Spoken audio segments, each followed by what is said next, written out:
So first thing we're going to be going over is speaking positions, and this can it's a little different in PF, but I think some of the overarching qualities are the same. But yeah, so Trey and I are both going to be speaking on this of like our perspective of being different speaking positions because like we were partners. So we'll start off with what I was. I was the second affirmative and first negative speaker. Um, if you're also that, that's cool. So basically, different positions have different roles, and the different roles are kind of like suited for like personality types, kind of. That might sound weird, but it's like I think that's true. And usually, like you can just look at someone and like see how they're acting and figure out what speaker position they are. So anyway, the first, it's kind of like a horoscope. I'm just kidding. Okay, so first thing is the second affirmative creates the AF, and that's a big part of their job is creating the AF, creating like blocks for the AF, researching the AF, and basically being an expert like on the AF and everything the AF is. And that is like basically the main point of the 2A is that they know everything about the AF. And so they're also a strong public speaker because the 2AR is the last speech in the debate. And a lot of times, I don't know, personally, I think being AF is harder than being neg. I feel like most people will think that if you have a bunch of off case arguments. And usually in out rounds, people try to pref neg.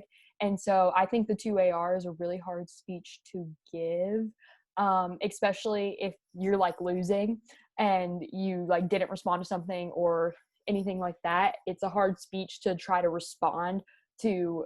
You're not responding, but like trying to convince the judge of why you won. And some debates do come down to the 2AR because it's like both people are kind of equal on a certain argument. And so the 2AR is like the way you can convince the judge. And so that speaker needs to be someone that can really convince the judge that that's a good position.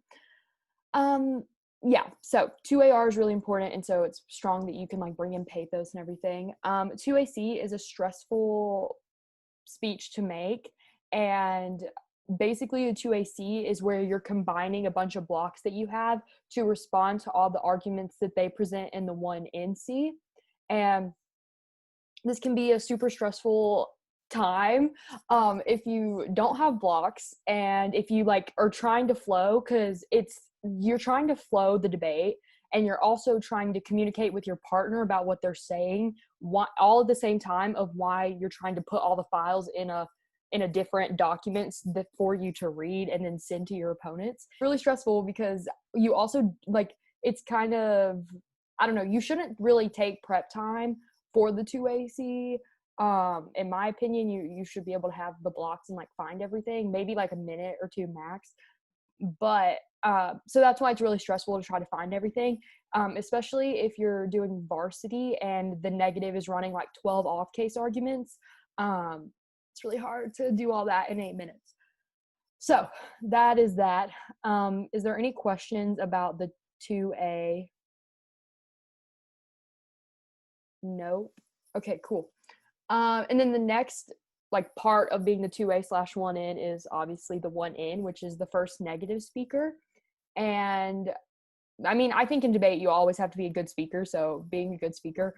And the 1NR is the like probably because the 1NC is where you just present all the arguments you're going to have on negative. And so that speech is pretty self-explanatory. I don't think it's that difficult.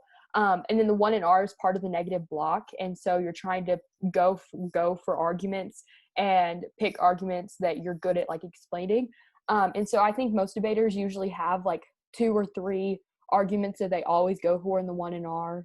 And so you should like be good at a specific argument and usually go for that and like have a pretty set speech.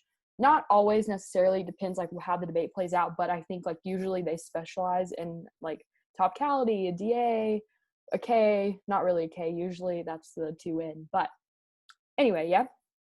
Also, it's really important that the 1N is pretty fast, a fast speaker, because you have to get, if you're running like 12 off case in the 1NC, or even if you're running like 7, it's important that you're really fast to be able to get through the arguments.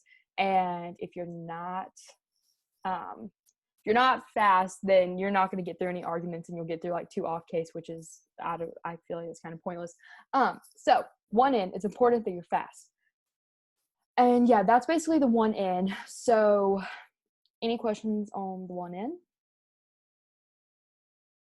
Nope. Okay. So now, this is Trey. It says my name. This is Trey's position. He is the first affirmative and second negative speaker. So I'm just going to let him talk about this now. So one thing that, like, being what speaker position that you are, whichever one that you're speaking second in, that's what you're going to specialize in. So Anna being the 2A, 1N, she's going to specialize and mostly make the AF arguments that your team is going to run, whereas being the 1A, 2N, you're going to make all the neg strats that you're going to run. You do need to be familiar with what your partner makes, but you need to be able to specialize in the side that you're on.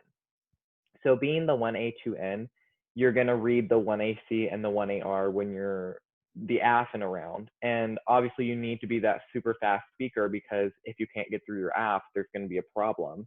And the 1AC really doesn't have that much more to it. The only thing is that you need to know your AF inside and out just as much as your 2A does, because when you get up there for cross-examination, they ask you about a certain card, you need to be able to know where that card is and know what that author is trying to say for that specific piece of evidence.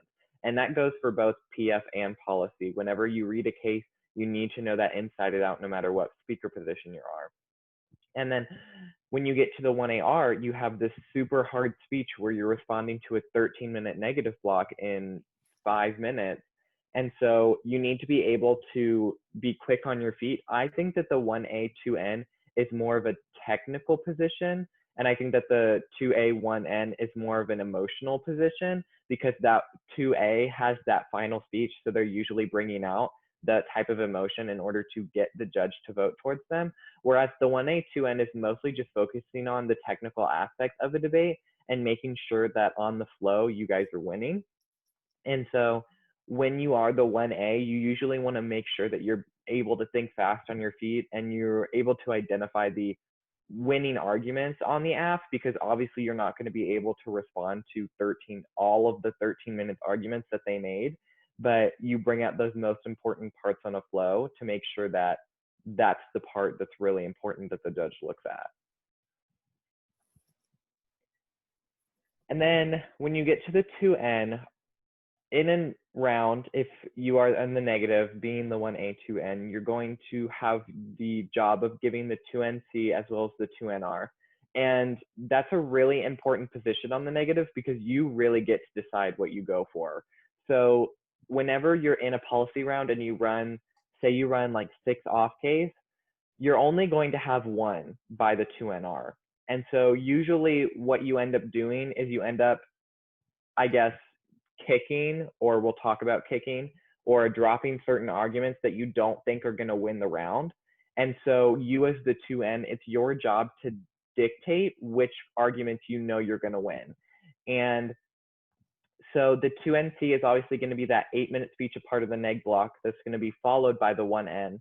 And so what you want to do is you really want to harness this speech overflow and this overflow of information onto the affirmative, so that their 1AR is even harder for them to give. And that's really the strategy going into it.